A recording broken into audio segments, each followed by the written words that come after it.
Good evening. Thank you all for hanging on and for a conversation with us.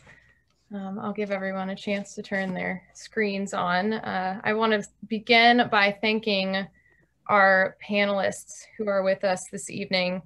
We have Stephen Hitchcock, who is the Executive Director of The Haven, and also Jason Whitehead, who just joined us, the Executive Director of POCHM, which is People and Congregations Engaged in Ministry. And Anthony Harrow will join us in just a bit.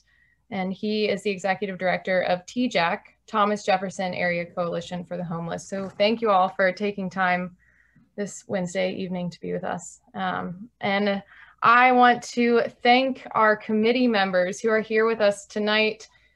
You all haven't had a chance to see their faces all together, and we wanted you to see them because they're marvelous. And they have done really great work over the past few months. So Sarah McLean is the co-chair of this committee with me. And we also have Morgan Butler, John Frazee, Sophie Gibson, Paul Martin, Peggy Pluzogan, Mary Preston, and David Treslow is not here with us right now, but he is on the committee as well.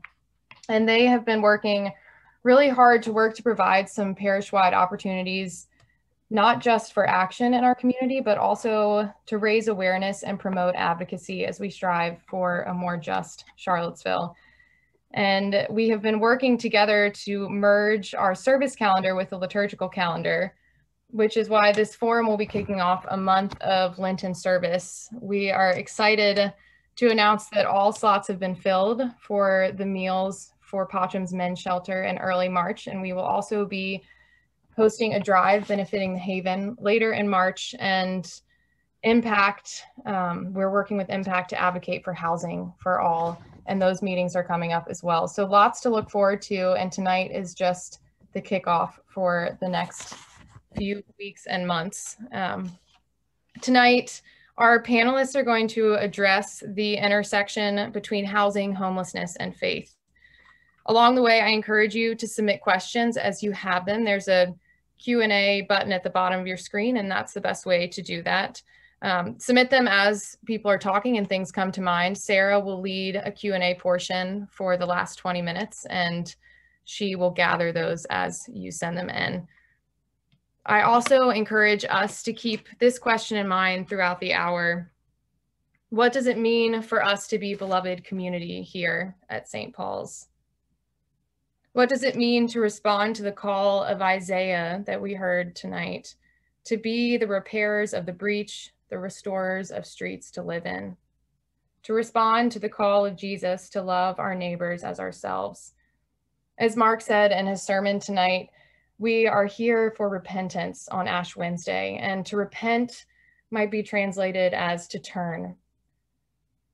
So I wonder if we might ask not only what are we turning away from in the season of Lent, but what are we turning towards? Let's pray together. God, as we gather together to understand our call as beloved community, we pray that we would respond to the fast which you choose for us, to loose the bonds of injustice, to let the oppressed go free, not to hide ourselves from our kin, but to share our bread with the hungry and our homes with the unhoused, to break every yoke, and to believe that in so doing, your light will break forth like the dawn. Amen. And without further ado, I am going to turn it over first to Stephen Hitchcock from the Haven. Thanks, Stephen.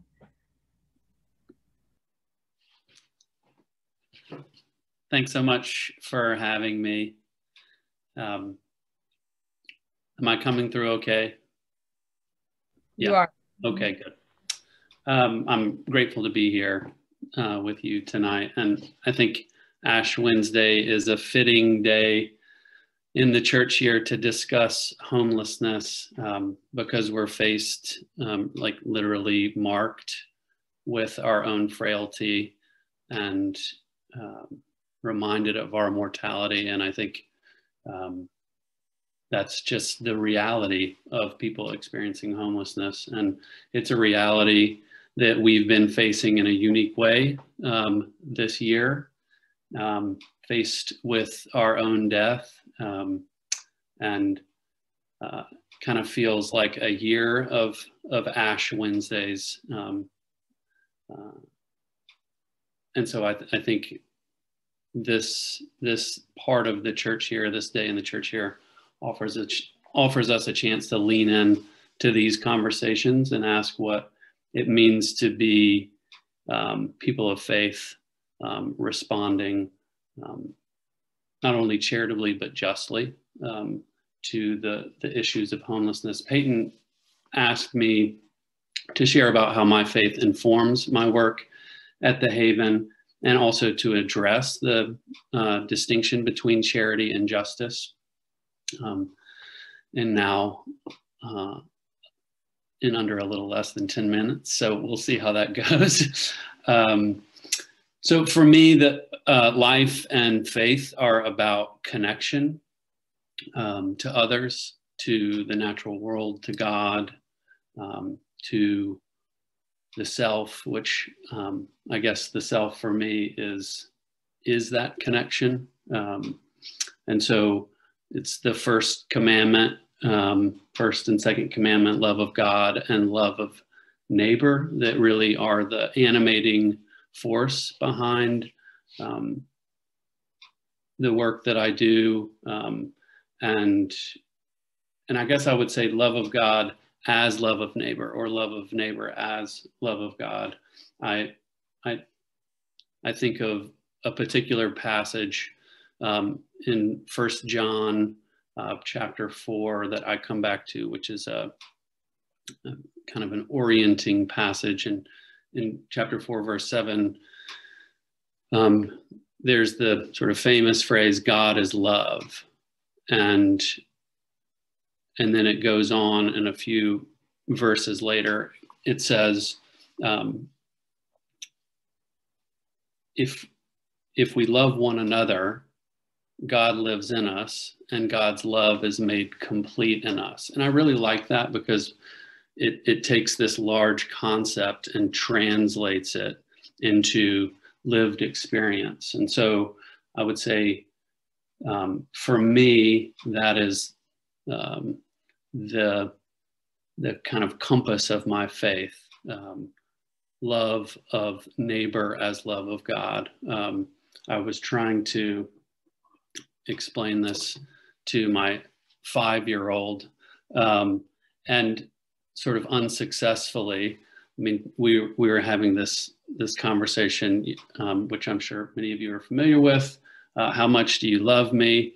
And so it began to escalate. I'm like, this much, and then it's like, as big as the house, as big as the house, as big as the world, as big as the world,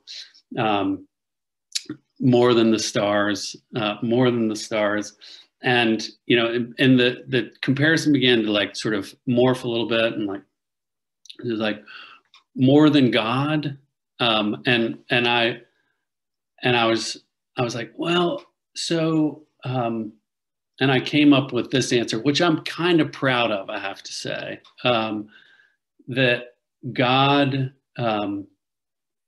feels love when we love one another. And I think, for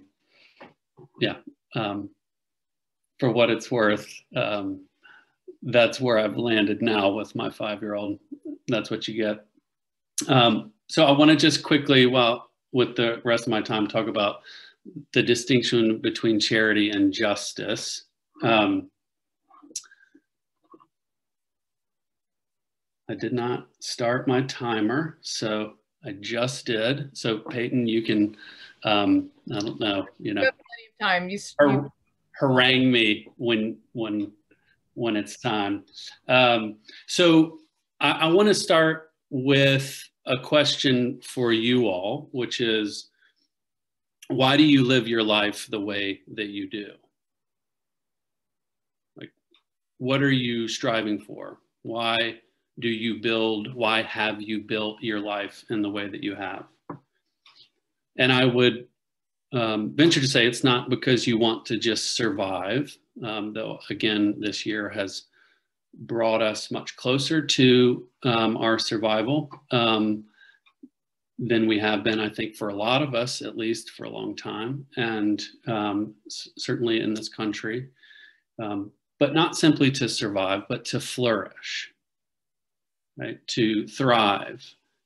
A life of flourishing involves not only safety, not only security, not only sustenance, but meaning and connection and pleasure and community and creativity, integration of all those things.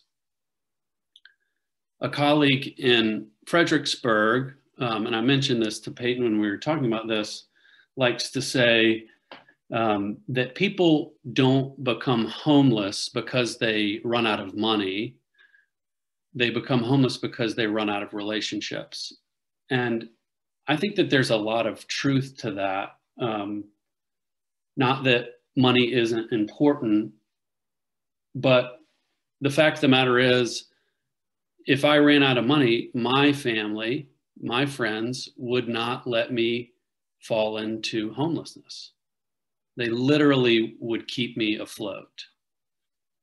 And that's because none of us are self-sufficient. I mean, people use this term, and I apologize to you if you love that term, but it's like my pet peeve, self-sufficiency.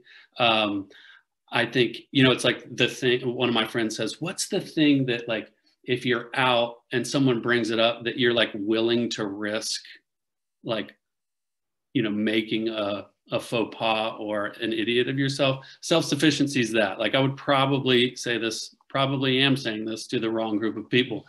But none of us are self-sufficient. We are interconnected. We are interdependent. We do not survive on our own. We need one another.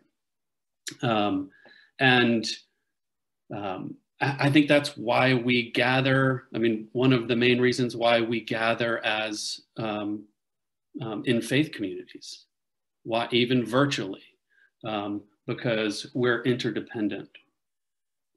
And homelessness, to be quite honest, is a deeply isolating experience for most people.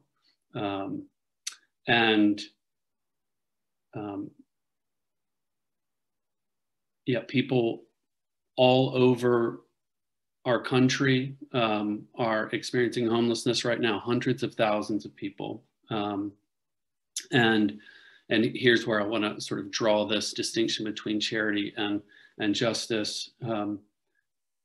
And they need immediate help, right? They need help like a roof over their head, they need a bed, and they need food, right? They need to be able to survive and subsist. And that's incredibly important. But that is one step, one very important step, but one step toward what I would say is the question that we ultimately have to ask when we're talking about any community member, is what does it mean for them to flourish, right? The same question that you ask yourself, right? That you're thinking about for your friends, for your family. It's the same question. It is, I feel like it is this radically simple question, like, what do you hope for yourself? Well, that's what you can bring to the conversation when you're talking about St. Paul's as a community relating to people at risk of or people experiencing homelessness. Charity is one part in this process, like meeting basic needs. Justice is asking a much longer term question. It's about it's like almost building a relationship to poverty. And, I'll just give you a quick, and I think I am getting close to time here, but I want to just highlight a shift that happened within our country around homelessness, which sort of bears out this point, which is for like years, hundreds of years, what our approach to homelessness was essentially to provide a roof and to provide basic services to keep someone alive. And while that's really important, in fact, it's necessary, it is one part of the process, because if you only provide that, then what you end up doing is habituating someone to their crisis, because homelessness is a housing crisis. People are homeless because they do not have a home. And so the question that looms is, how do we then help that person get housing? And so there's a philosophy called housing first, which our homeless system of care is very much a part of, in trying to move, say, someone out of Pacham into a safe and stable housing outcome, potentially have case management and support them. So housing first is a good step in this continuum, but housing first is not enough, right? Providing someone rental assistance and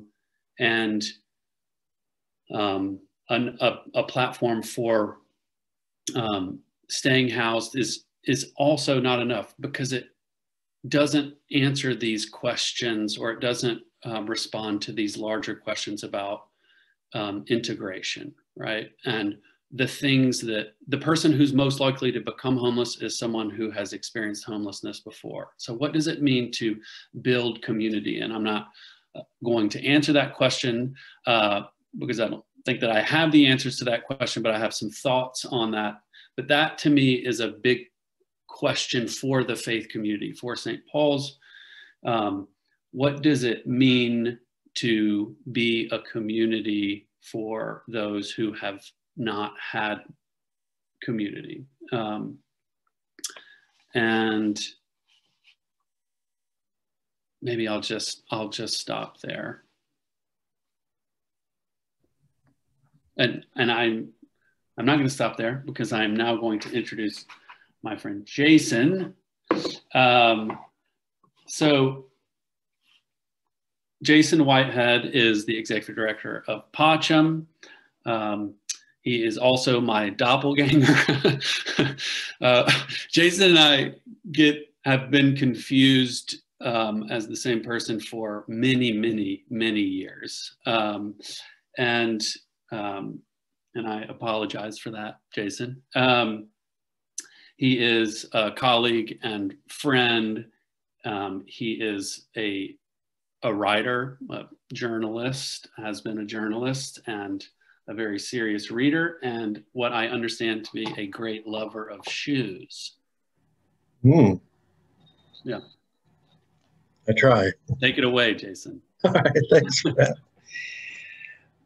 Hey there, everybody. Thanks for having me tonight. Happy to be here and share and be in this really important conversation. I think initially the main talking point, other computer, sorry, was really focusing on the role congregations can play going forward.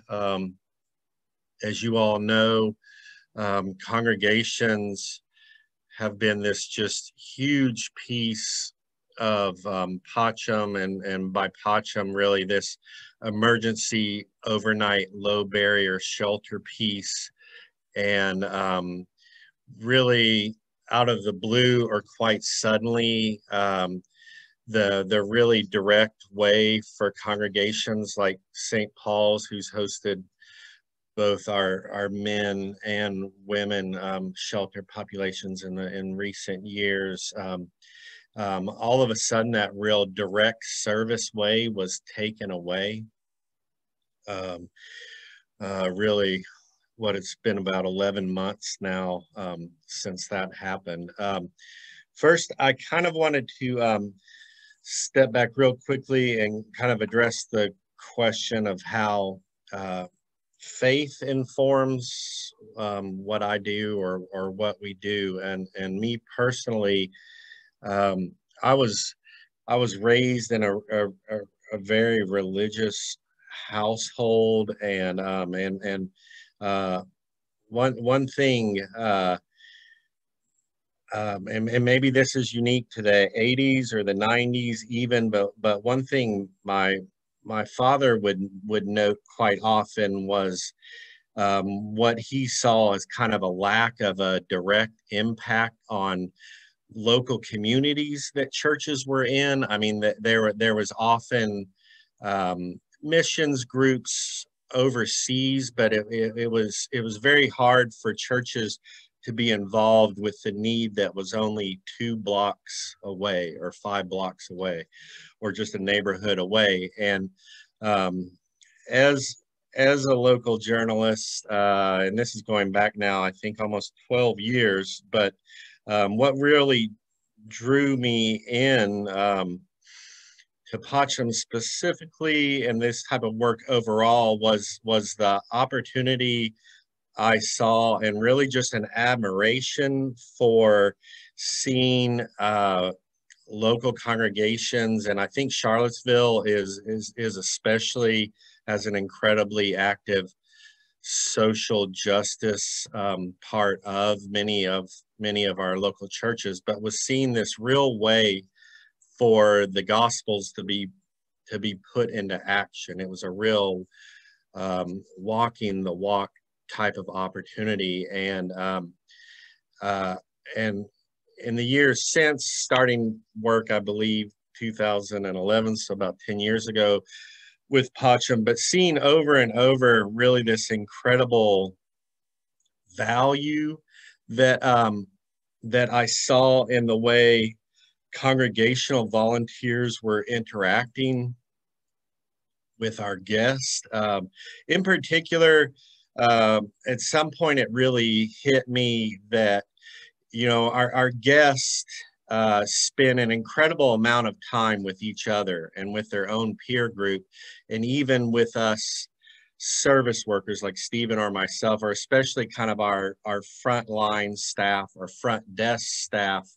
But I came to see incredible value in the approach and the relationship that was developing between volunteers and the guests, and seeing that it was a really unique relationship, and that it was a very humanizing act for our guests. As Stephen mentioned, homelessness is incredibly isolating. You're separated from, you know, kind of this capitalistic consumerist culture that we have. You're very isolated with just your peer group. And there is great value in the dignifying aspect. I think that you all, whether it's St. Paul's or other churches or even outside community members, bring in terms of just treating our guests with this just basic human respect, which is something I think they crave but also don't receive very much. As to the picture going forward, that's been one of the more difficult aspects of the last 11 months, obviously, aside from coronavirus and everything that's brought along, but has been, especially as we mounted congregate shelter again here in November, and currently I think we have 20 guys tonight at a space over by Portico tonight, has been the real incredible lack of volunteers being involved in this process. It's us staff and our guests are so used to this incredible additional element being brought to the shelters, whether it was just a smile or a kind word, but also there's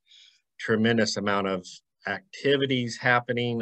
So far this year, it's been the church's main contribution has been in the form of providing food on a nightly basis, which Peyton, you just mentioned that you all have signed up for some times in March, I believe. And that's been really incredible. And then just a lot of specialized acts, whether it was like, for instance, First Presbyterian in December providing thermal underwear, or I know St. Paul's is organizing something now, or even Another church is going to help provide like sanitation products and like that. I'm very hopeful as the vaccination process moves forward that possibly in another year or so we're having a different conversation about how volunteers can be involved in the daily lives of our guests again. One thing I think would be great to see, and this is just going to really depend on I think a robust and honest conversation between congregations and service providers like Pacham is can congregations become like so, and just to step back for just a second, but the last year has required incredible pivoting on the part of service organizations. In Pacham specific, since it was kind of suddenly moving out of the congregate setting to hotels, and then still staying in the hotels back to the congregate setting, are churches churches like yourselves willing to really be open and consider a similar type of pivoting? For instance, I think it would be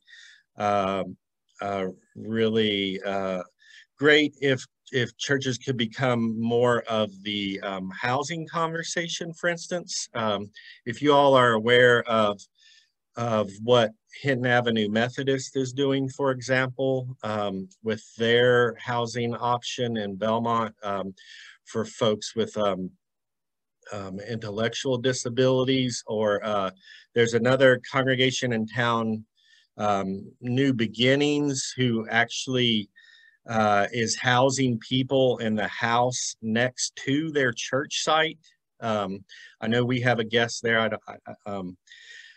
So there's some really good examples, and I think there are a lot of possibilities. I think the one thing, there's plenty of like discussion to be had around specific ways for churches to be involved, but if we're kind of looking bigger picture, I think it would be really advantageous to consider kind of churches considering and taking into account that this traditional model of interacting may not be available in the near future, a year and a half, what have you. And are there new ways to contribute to helping people experiencing homelessness? And again, I'm really open to having this kind of a conversation with folks. I really miss, and I know it's easy for me to say I miss congregations being involved, but if you're over at one of our sites, I know that our guests really miss the interaction they had with you all and all of the all the volunteers from the congregations. So I don't know if my 10 minutes is up or if I was supposed to talk more, but and I'm not sure, has Anthony joined us? Anthony has not joined us yet, so I think that we are going to go ahead and open it up for a question and answer, and I am actually going to ask if you and Stephen can maybe cover some of the bigger picture sort of landscape level, kind of community level topics that we were hoping that Anthony would dive into. So I think we're ready to move to Q&A. Sure. I mean, I'm happy to try to give kind of a broad picture layout. Did you have anything specific in mind, or just kind of want me to start Sure. Talking? Yeah, no, I think that we did have some sort of specific questions from folks who are watching and that people had sent in ahead of time around trying to get our hands around a little bit, a few of the metrics around homelessness and around housing insecurity in our community. So if we could get some idea of how many people are currently unhoused, just from an estimate of that, how many are in the pipeline to get housing, and what sorts of work is done to determine what those numbers look like in our community. Sure. I mean, one just clear-cut way of kind of analyzing current unhoused numbers is we have somewhere between 80 and 90 people being sheltered by Tjack in hotel rooms right now. And then we have another 20 or so a night in our congregate shelter. That isn't nearly covering how many are homeless, because I can say that while we've been sheltering 15 to 20 a night in our congregate church setting, I think we've served 70 unique individuals just in that setting this year. So, but Stephen can probably address more some of the housing specific questions. Does that sound about right, though, Stephen? I mean, and do you have point in time data committed to memory better than I do? Well, I mean, the point in time data, so the point in time is the annual census that we're mandated by the federal government to participate in. And that usually is somewhere around like 180. But it's not the most accurate number. I mean, so right now we've got the folks who are staying in congregate setting with Pacham in the hotels that Pacham is running, and then there's the Salvation Army, and then there are people who are unsheltered. We don't have the point in time data from this year as yet, but that number is probably closer to like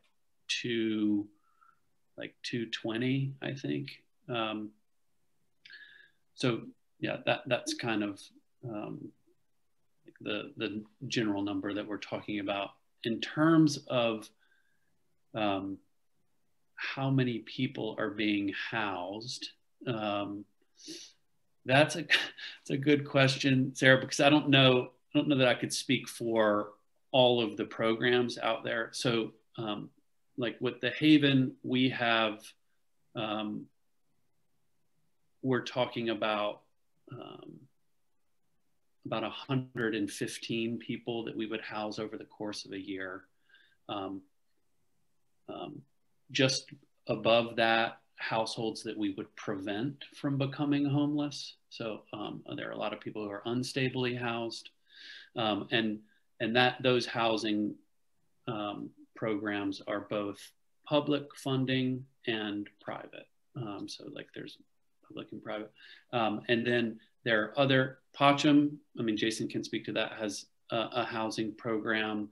And then there's a new housing program through the city called Home to Hope for people who are experiencing homelessness coming out of incarceration. And then there's also Region 10, which is a housing provider for people, what's called permanent supportive housing. I don't know how detailed I should get into this, but yeah, that's a little bit of a snapshot. Okay. And it seems worth mentioning too that during the pandemic time, a lot of housing vouchers have been made available that normally aren't. Yeah. So that there have been a lot more opportunities, and I know at least on our end we have a lot more people in the pipeline than we normally would. Sure. Yeah. In the county and in the city. Yeah. Like close to like 70 housing vouchers. Yeah, pretty incredible. Okay. And I meant to mention before, so Anthony is not with us at the moment because he is actually attending the County Board of Supervisors meeting where they are voting on rezoning for a project that is of interest to both of you. Stephen, would you mind speaking a little bit to that project and how it might impact the landscape in the community?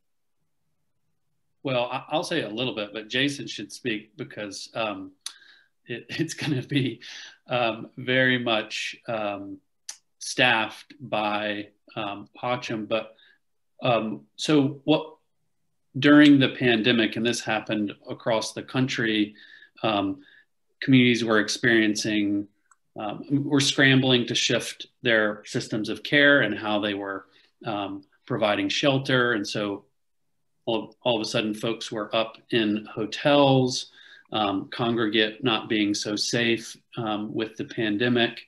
And also there was really a dearth of affordable housing. Landlords, rental agencies were also experiencing like all kinds of uncertainty trying to plan for this. And so it was clear that we needed to be creative. And so the idea of looking for available space began to be talked about, and people began looking with Anthony Haro, so the executive director of Tjack, for available places. And the Red Carpet Inn, which is up 29 across from Toys R Us, before you get to Waffle House. It's sort of a strange, I mean, you all know that area. It's such a strange little like limbo between Hydraulic and Rio, but it's on the left and it's 115 rooms, and Jason can speak to sort of the plan, but yeah, a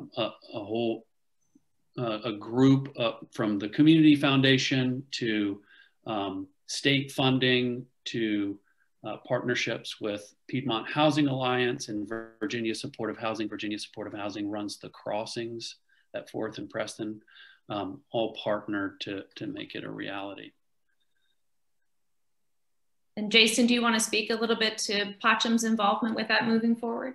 Yeah, and just to step back for just a second. So the hotels, the hotel option that first came available in late April 2020, and then kind of became more robust during the summer, was specifically created for folks that qualify as medically vulnerable according to CDC guidelines, Tier 1, and there's a number of qualifying conditions. That is by and large who is currently at the La Quinta, which is around 60 people. And then I believe there's about 15 to 20 folks at another hotel site that are also Tier 1. And there's even a bit of a wait list that's a little bit hard to quantify. So what is supposed to start sometime this spring, there's still a lot of details to be worked out, obviously, but is this red carpet site, and it will initially be available to these Tier 1 individuals.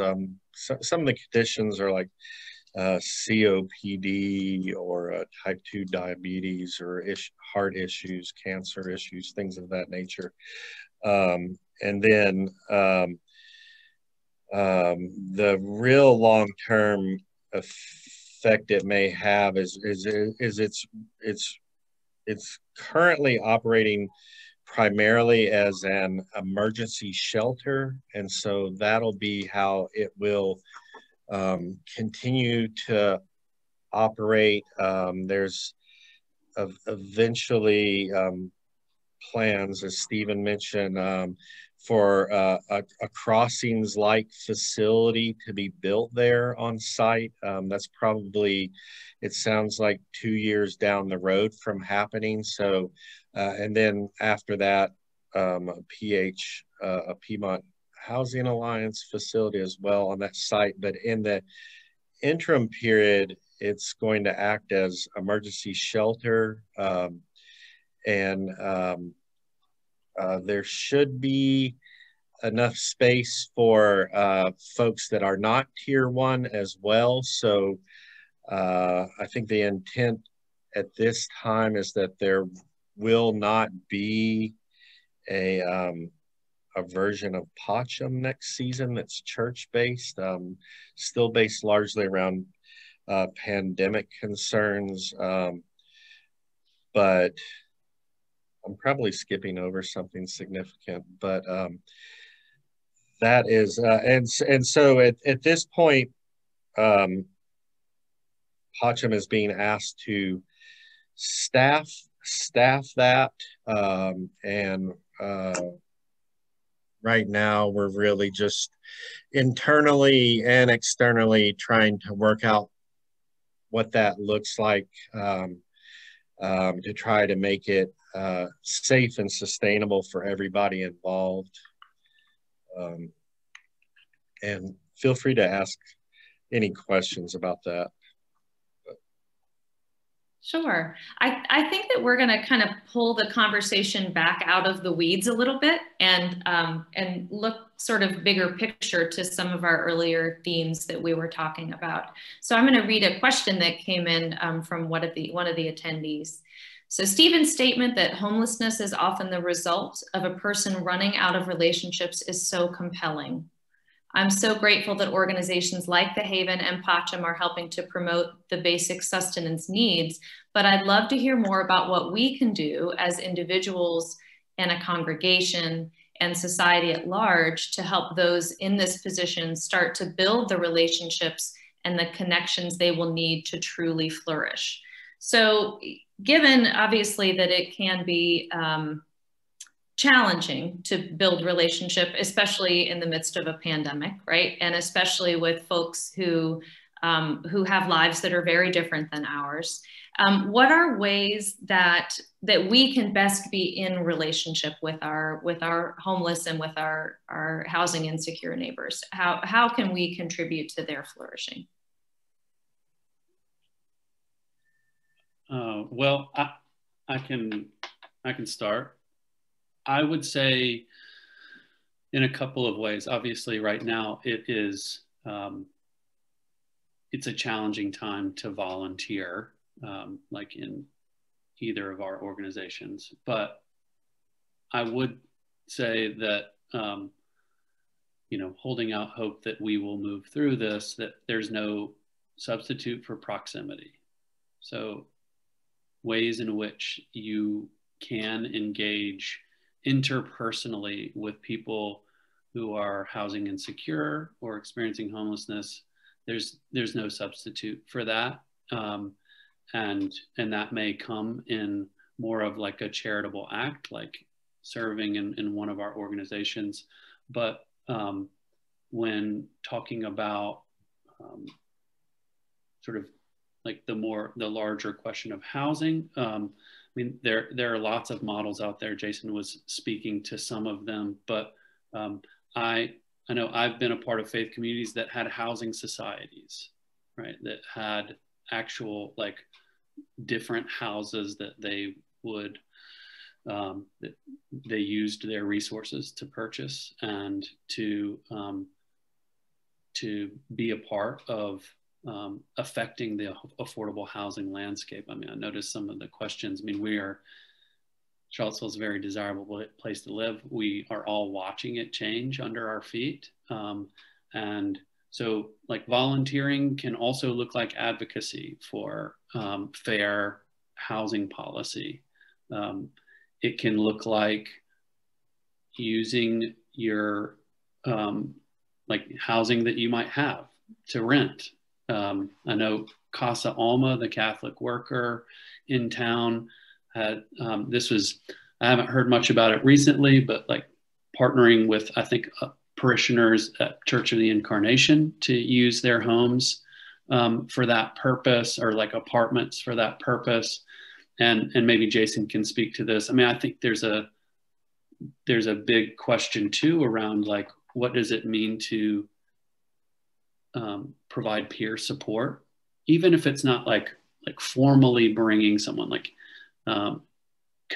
being connected to St. Paul's, right? What does peer support look like? And I know Bachum's done some things, but I mean, I can share some ideas, but I'll let Jason respond.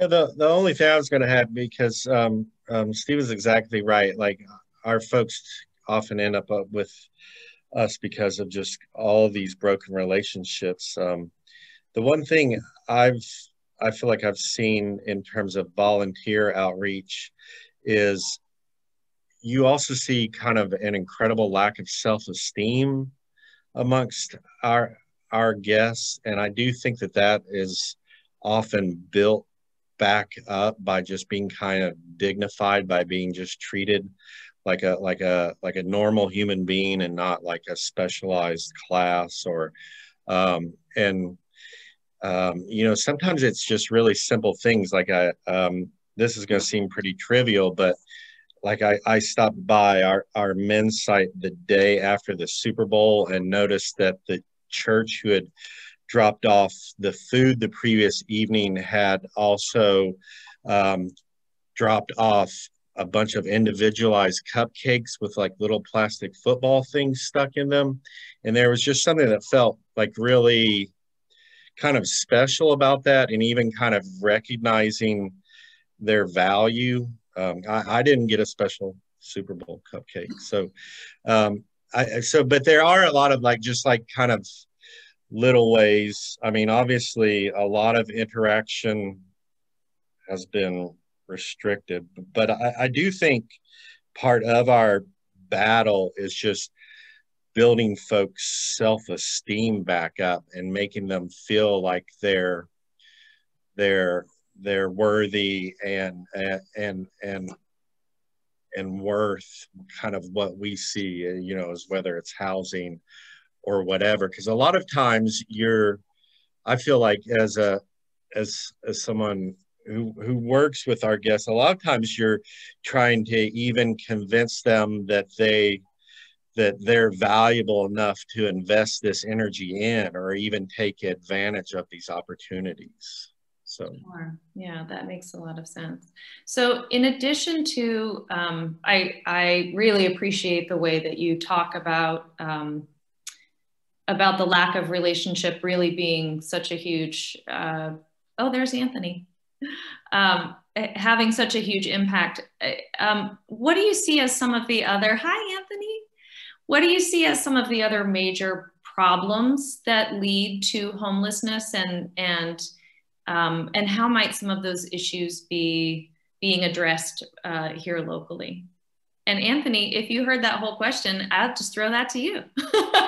Hey everybody, I'm sorry for being so late. The county board meeting just finished, but it was approved, so that's good news. Oh, that's good news. That's another big hurdle in our effort over there. But I will do my best to answer that. So people, you know, there's, I think, a really interesting frame of mind to think about when it comes to homelessness, which is that people become homeless because they run out of relationships, not because they run out of money. And I think that's an important way to look at homelessness in one way. And the other way is that, yeah, it's actually also about money. But it's about, I think, both of those things, because for me personally, I'm blessed. If I lost my job, you know, in a few months, I wouldn't be able to pay for my housing either. But I have friends and family members I could rely on that would, you know, I feel pretty confident would be able to take me in, you know, while I figured something out, right? And so that is an important aspect of it, is that, you know, the breakdown of those connections, social connections, familial connections, is often not there for folks who end up having to use shelters, or, you know, some of the work is to rekindle those connections. And so that's an important part I just want to mention. And then the other one is that it's economic too, right? It's homelessness is a lack of housing. It's that's what it's about. It's not the symptoms of homelessness. It's not substance use. It's not mental health issues, and it's not even really poverty either, at least directly, right? Because there's far more people who are living in poverty who live in housing than there are who live on the street. And there are ways as a community that we help support people who make little income or maybe survive on SSI, SSDI through housing vouchers, right? There are ways that we can address this issue. But at the end of the day, because we don't have enough of those supports in place, people fall out of that equation and fall into homelessness. And then the things in our community that have historically set up certain people in our community to be disadvantaged economically, you know, through education, through the incarceration system, people of color in our community are at a greater disadvantage because of that history in our country and current practices in our country as well. And so it's a lot of those factors that have set certain people up for falling out of that equation, essentially, right? For being able to have the means financially and relationship or socially to be able to stay housed, stay stably housed. So, you know, how do we fix it? I think first is we use a Band-Aid. we try to fix the issue. We try to alleviate the immediate concerns, and at the same time we address the underlying cause. Both of those things have to be done simultaneously. We need to provide shelter. We need to provide immediate, you know, services, basic needs for people experiencing homelessness. And if we only did that, we would not be ending homelessness, right? We would not be getting closer to the goal, which is through permanent housing. So how do we figuring out ways that we can ensure people have access to stay in a house, stay in an apartment, through subsidies, through supportive services, and through also building housing. You know, right now I'll just say, and then I will let the other brilliant people on this call chime in, but we have a unique opportunity right now in our community, largely because of COVID, right? There's a lot of relief funding available for housing, and the main mitigating factor right now is housing units available for people to move into. It's not actually the money to pay rent as much, right? It's actually finding units that are number one, affordable, but also that are that would be eligible for people experiencing homelessness, that might have an eviction history in the past, might, you know, have a criminal history, credit issues. So it's not just creating opportunities or ways to subsidize people's housing, that is an important part of it, but it's also creating new units. Both of those, I think, are the longer term ways to solve homelessness. Sure. So Anthony, I will, Stephen and Jason did a little bit of pinch hitting around some of the bigger sort of just data related questions from that community-wide perspective. So I have one more question from the attendees, and then we're gonna go ahead and wrap it up. And I'm gonna throw this to you since you were last one in, first one out. So how can, one of the things that Stephen touched on a little bit is the housing first approach. So how can volunteers and churches best support a housing first approach? What are some ways in which we can become more sort of practically involved in moving some of these things forward? It's a great question. So housing first is the idea and, I guess, system of operating that that uses housing as the solution to homelessness, right? It's not the only solution, it's just the first solution. That's why it's called housing first. And the supportive services are essential to make that work, but it identifies housing as the ultimate, you know, solution for homelessness. And so aligning with that, there's many ways to align with that, right? Shelters can be housing first aligned. Basically, any service can be housing first aligned if it does its best to see itself as a part of a continuum that leads to housing as the solution of homelessness, and not just as a silo. So I think making sure that any types of efforts that, you know, people in congregations are engaged in are connected to opportunities to get connected to housing services, or how we're getting, you know, to our system of care, which has opportunities for people to get into housing, is important. Not just doing something in a silo, right, but connecting it to opportunities to really get to the root cause of homelessness is through housing is an important way to do it. Giving money is an important way to be a part of a housing first solution too, right, to organizations that are housing first aligned. And all the Tjack supported organizations, Pachem, The Haven, are included in that. But, you know, money is an important energy source for getting the work done and for ending homelessness. And so I don't shy away from saying that that's an important aspect of it as well. And the other one I want to call out too is that's related to the supportive services. So it's actually like connections, you know, community connections, and making sure that people feel, once we move into housing, once some people move into housing, it's really being connected to the community in a meaningful way is what really helps to promote long-term housing stability. And when that's not there, we see people just come back to the streets. So it's a really important piece to the puzzle. And so, you know, I don't have a lot of specifics in mind to call out of how that could work, but that's just to put your head around that idea is something that we're always trying to workshop and improve, is how can we create that sense of community that's so strong for a lot of people who have been homeless, right? Community is a really important part. It's an important part for all of our lives, but that move to housing is such a shift. Sometimes it's hard for people to adjust, and really establishing that community once you're in housing, just people saying, hey, how you doing? You know, going to church, going to the park. I mean, COVID is obviously, you know, challenging, but that community connection is really key. So I think that's also an potentially untapped way that a lot of people from congregations can maybe get involved is through community connections. Yeah. That's great.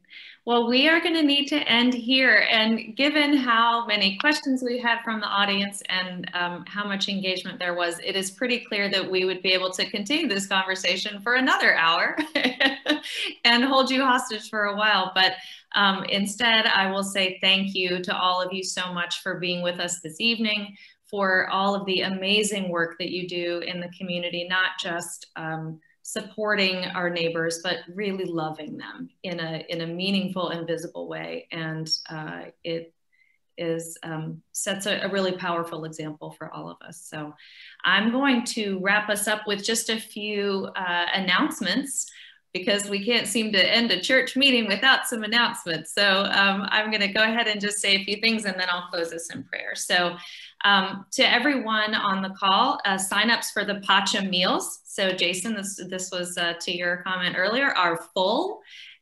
We are fully subscribed, and we're really, really excited about that. So thank you so much to everyone who volunteered for this opportunity to support Pachem when they are not able to be in our space. So it means a lot to have everybody participating. We are going to be initiating a drive for the Haven. We have a list of needed items that have been provided to us by the organization. We're going to be doing this the week of March the 15th. So we will have a note in the newsletter, not tomorrow, but the following week, about the Haven's needs. And we'll be accepting items on site a couple of days that week of the 15th that have yet to be determined, but they will be in that newsletter article.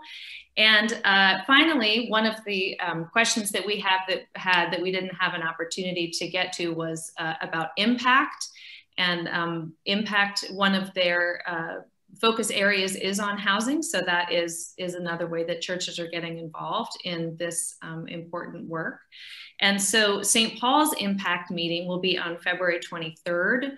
Details for that and the Zoom link for that will be in this week's newsletter that comes out tomorrow. So thank you all for being here, and thank you all to the attendees for being here as well. The committee was really, really excited to be able to bring you this programming, and we are glad that you were all able to participate. So I'm going to close us in prayer. God of the universe, we seek your presence in our very lives at this and every moment. Teach us to be compassionate towards every living thing and to reach out with empathy to those who struggle and are vulnerable and in need. Teach us to understand the needs of others, to feel the pain of others, and lead us to action that will bring wholeness and healing to all.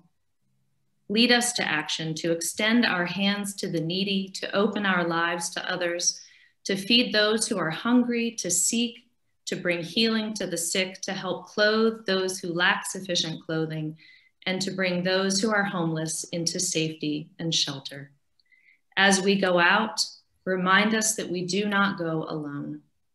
As we go out, remind us that we go with a mission. As we go out, fill us with love, hope, and peace to share with others. May our lives and our ministry be signs of your love and promises and possibility for the world. Amen. Thank you, everyone. Thank you so much. Have a good night. Thank you. Thank you.